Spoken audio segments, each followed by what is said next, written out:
In Islam, there are 3 types of Hajj: Ifrad Hajj, Qiran Hajj, and Tamattu Hajj. This year, Sheikh Sulaiman Kibuka and Catherine Irgang will be completing Tamattu Hajj. The Tamattu Hajj consists of both Umrah and Hajj, but both are performed separately. The pilgrims enter in the state of Ihram. They make their intentions in their hearts from Miqat for Umrah only and perform a complete Umrah upon reaching Makkah by doing a tawaf and sa'i and by shaving or cutting their hair. Pilgrims then remove their Ihram until the 8th day of the Hajjah, when they enter the Ihram again for the Hajj only. Today, Sheikh Kibuka and Catherine will leave Medina and start their Tamattu Hajj. This is where the journey begins.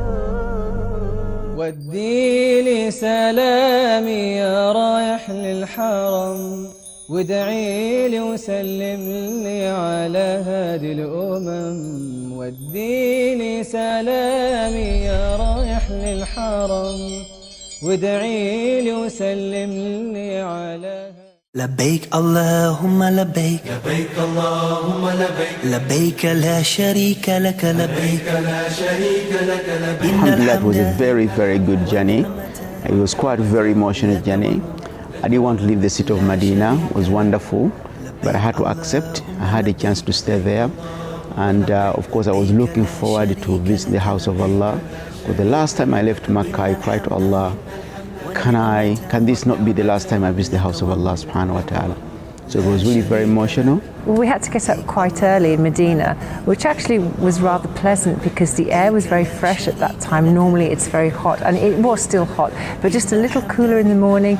So that was very wonderful to experience before we were leaving. And of course I was a little sad to leave Medina.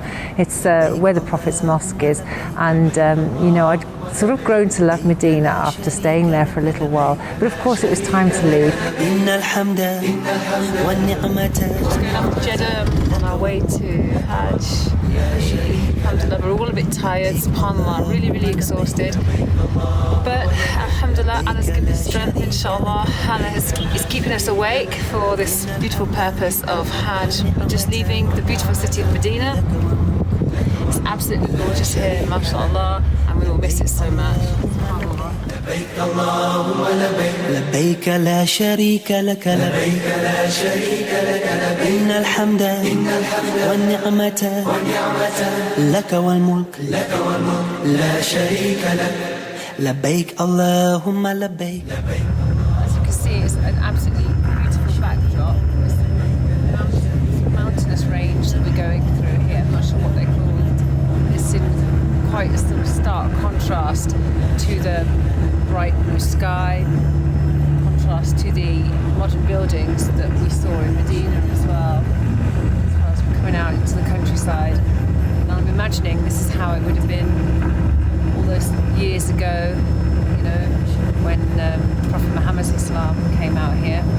And I'm thinking of all the pilgrims now, all those that have been on Hajj in the past, and how they would have walked through this area on their way to Mecca from Medina, through these hills, over the dusty paths and over the some dusty hills there. SubhanAllah, it's been a very, very hard journey for them. إن الحمد We're here at the Miqat, which is where we make our intention for Umrah, which we're doing Umrah before Hajj. So we have to pray 2 rakas and we'll make sure we have wudu and we're clean and we're wearing the right things, no perfume, no makeup, so it's all coming off. I'd never stopped at that Miqat before, so that was a totally new experience. But it was actually rather lovely arriving, because we arrived as the other pilgrims arrived. It's very, very busy here. I hope I'm not going to have to fight my way through, because that's not a good way to start. I hadn't been there before. It was a totally new experience. Quite a few people, lots of pilgrims, but it wasn't too chaotic because it was very well organised, more organised than I thought, to be honest. There was a few Saudi ladies telling us to put our shoes here and go this way. And to begin with, I was a little bit sort of scared because they were a little bit abrupt in the way they spoke. But in a way, I understood why, because to keep it well organised, they had to be. So we just did what we were told, and we put our shoes where we were told, and we went in the right direction. Alhamdulillah. So there are all these rows of, there are these taps, there are these showers. It was a ladies' section, obviously, so quite open plan, but there were cubicles for privacy. Got to make wudu because we're here at the Miqat, so obviously I've got to take off the makeup, and we're not allowed to wear anything perfumed, so I've got to make sure that I've washed off all my perfume, all my scented hand cream, everything like that. So everything's got to be pure, mashallah, and very, very simple. So this is where we wash with the ablution, and then inshallah I'll pray 2 rakas, and then we'll be on our way, inshallah. لبيك لا شريك لك لبيك إن الحمد والنعمة لك والملك لا شريك لك لبيك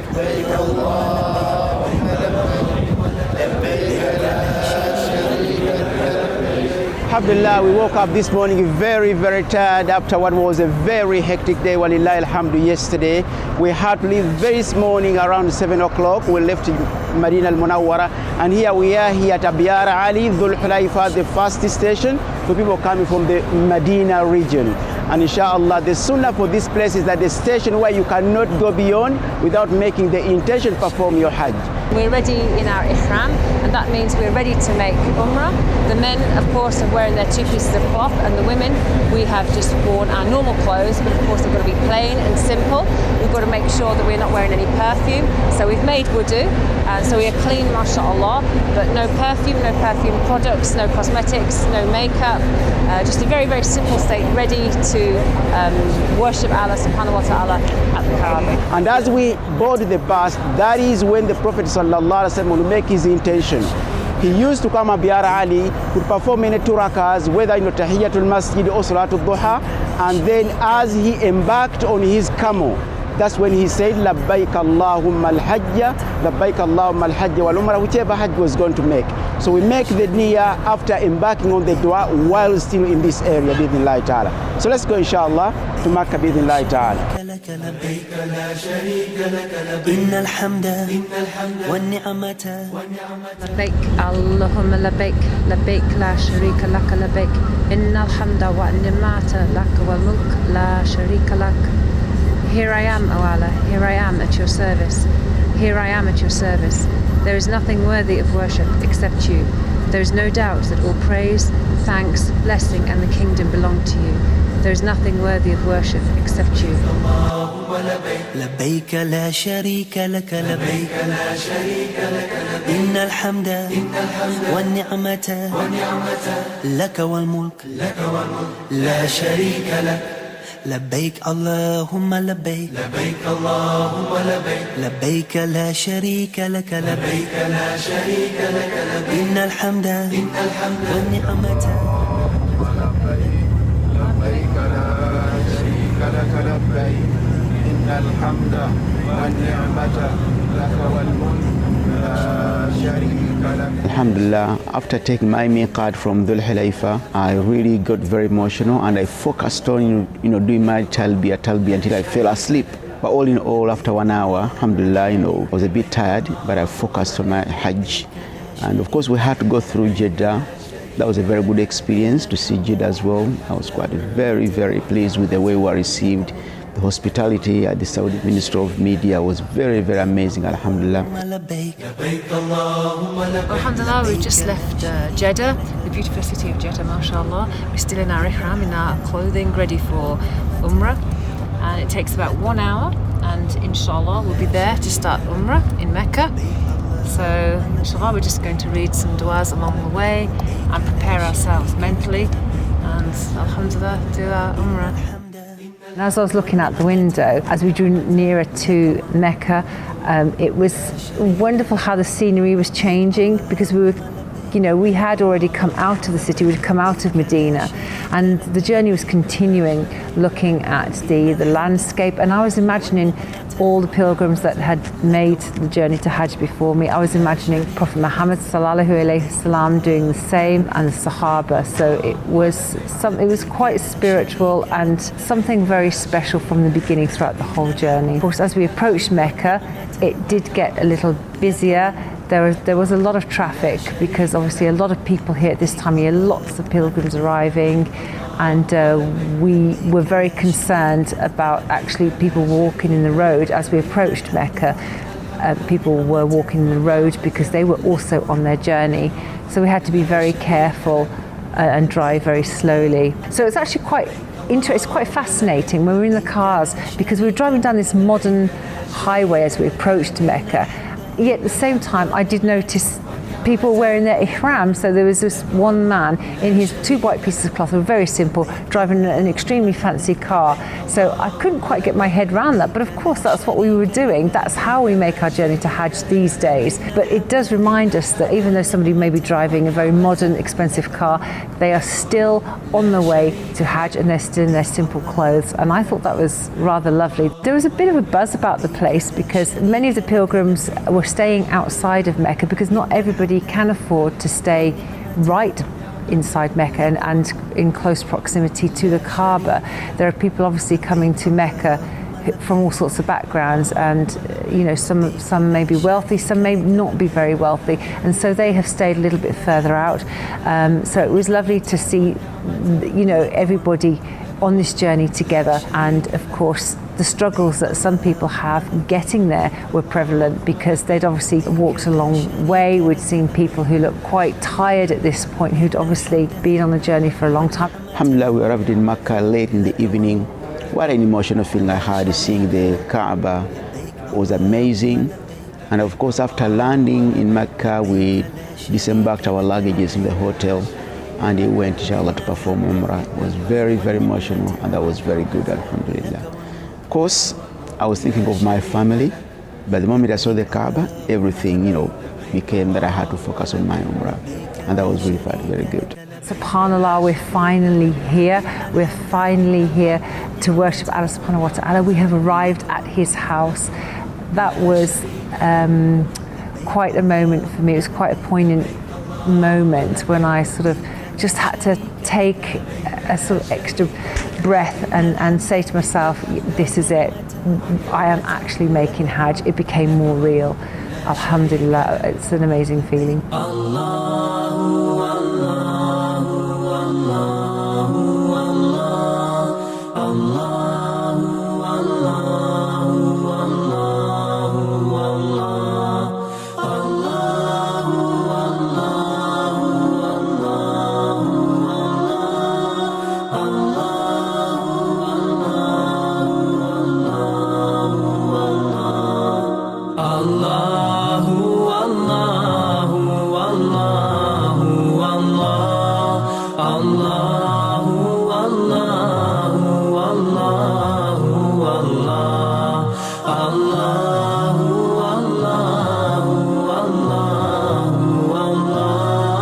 Time came to go to the Kaaba, actually in the Haram.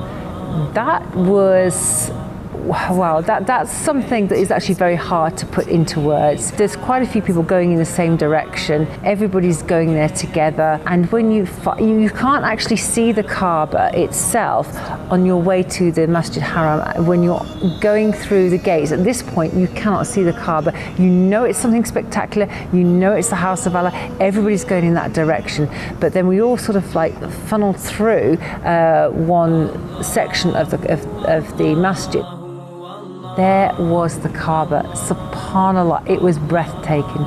And the Kaaba it's so much bigger than what you see in a book, because I know when you look in a book, you know it is quite a large structure, but nothing really prepares you for its magnificence. Nothing prepares you for the fact that it's just right there in front of you, and people are making tawaf, and people are not noticing you go through. Normally when you walk into a building, when you normally walk into a place, some people will turn around But here, no, everybody was concentrating on their dua. Nobody turned to look at us arriving because they were just concerned with making tawaf. They were concerned with making supplication to Allah subhanahu wa ta'ala. They were concerned with their umrah. Right now in the house of Allah, right in Makkah here at Baba Abdulaziz. I'm just about to start my umrah, inshallah. I pray that Allah accepts it.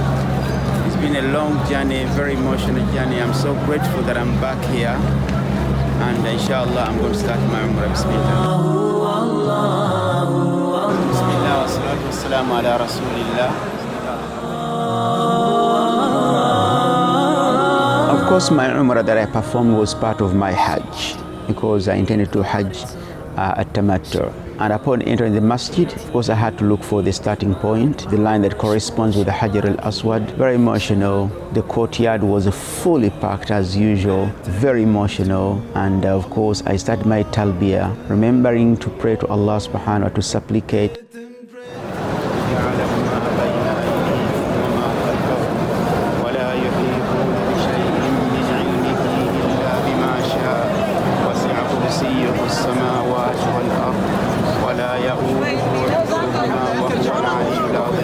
I could feel my heart, not because it's a ritual, but I had to because it meant a lot for me. It's a golden chance Allah has given to me, and every time you leave the Kaaba, you don't know whether you'll get a chance to do it again. So alhamdulillah, I took my time. It took me about 40 minutes. I just make sure I do it slowly. It did get extremely busy as we got nearer to the Kaaba itself. So then we tried to come out a little bit further to the outskirts, and that was a little bit more freeing. That was easier to walk around. But then again, it started to get crowded. So I managed to do one circle around the Kaaba, just about, but it was getting so crowded and so packed, and I was very, very squashed. And as we were walking round, I felt that I was getting a little bit crushed and pressed against people. So I thought, this is not from the Sunnah. This is actually quite dangerous for me. I felt very claustrophobic. I felt quite scared, actually. So I came away, but it was still very, very busy. So what I've done is I've come up to the top level here, and as you can see, it's still very busy. There are still a lot of people walking around, but there is space. I can walk, and I can walk freely enough that I can make dua. I can think about my prayers as I walk around without fear of getting squashed and, of course, pressed against other people. I completed my 7 circles round the Kaaba, and that was amazing. My concern was, will I lose count and not remember what I'm doing? But actually, because you're so focused, you don't lose count. You carry on, and every time you get to the green light, you put your hand up and you say Allahu Akbar, Allahu Akbar, Allahu Akbar, Bismillah, Bismillah, Bismillah, and that helps you keep count anyway. And of course, that keeps you focused. That's your focal point. That's where you start and that's where you finish. After we made tawaf, then we went to drink Zamzam water, which was one of the most purest waters I've ever tasted. It was very cooling and refreshing. So then it was praying 2 rakas, which I found a space downstairs to pray.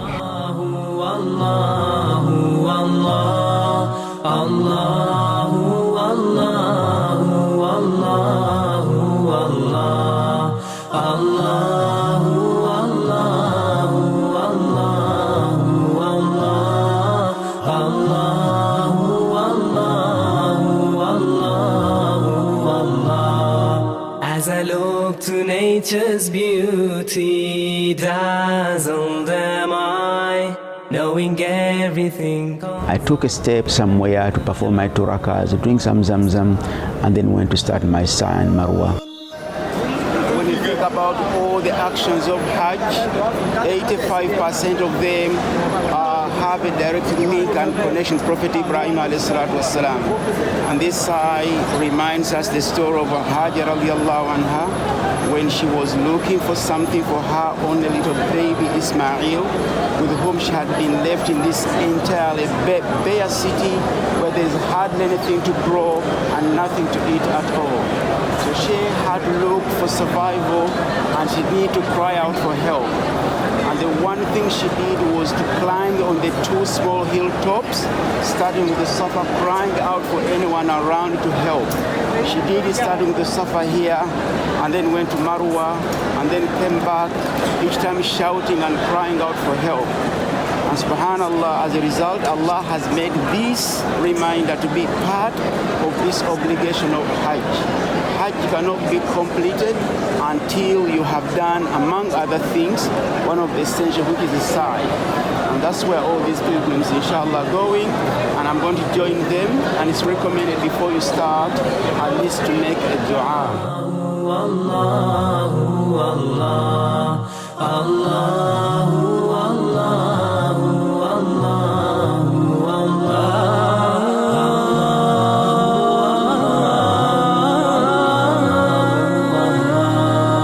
Shrishti korecho.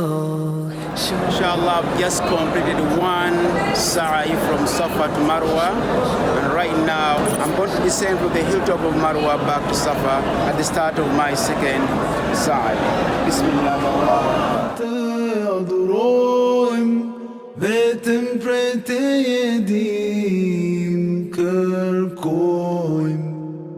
Allahu Allahu Allahu Allah, Allahu Allahu Allahu Allah. I went on to Sa'i, so between the hills of Safa and Marwa, and we then walked up and down where those hills, well, those hills are still there, but you can't quite see them because the levels have been built up. But you have marker points as well, and you make supplication at each end. And there are some green strips of light running across the ceiling because those are points where the men need to jog that short distance. It's not very long at all. And actually, I felt like I wanted to jog as well, but no, I was sticking to the rules, and I was walking as all the ladies have walked before me in the past, all the pilgrims have walked before me, and all the ladies beside me were doing the same. So I actually quite enjoyed that as well, because from going round, we were now going straight. And also my dua changed at this point, my supplications changed, and I actually got more into it. I felt they were more intense at this point. And also I was feeling slightly happier as well, because I was really right in the middle of making Umrah. I was right in the middle of my Hajj. So it felt like I really could complete it.